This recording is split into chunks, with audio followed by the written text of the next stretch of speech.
ایک شخص حارث بن ہشام نامی نے حضرت صلی اللہ علیہ وسلم سے سوال کیا تھا کہ حضور آپ پر وحی کیسے نازل ہوتی ہے؟ آپ صلی اللہ علیہ وسلم نے فرمایا کہ وحی نازل ہوتے وقت کبھی مجھ کو گھنٹی کی سی آواز محسوس ہوتی ہے اور وحی کی یہ کیفیت مجھ پر بہت شاق گزرتی ہے۔ جب یہ کیفیت ختم ہوتی ہے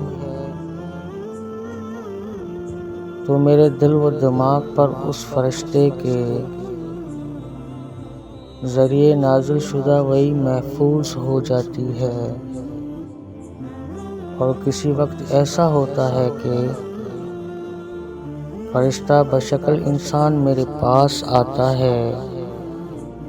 اور مجھ سے کلام کرتا ہے، بس میں اس کا کہا ہوا یاد رکھ لیتا ہوں۔ حضرت عائشہ رضی اللہ تعالی عنہا کا بیان ہے کہ میں نے سخت کڑاکے کی سردی میں حضرت صلی اللہ علیہ وسلم کو دیکھا ہے کہ آپ صلی اللہ علیہ وسلم پر وحی نازل ہوئی، اور جب اس کا سلسلہ موقوف ہوا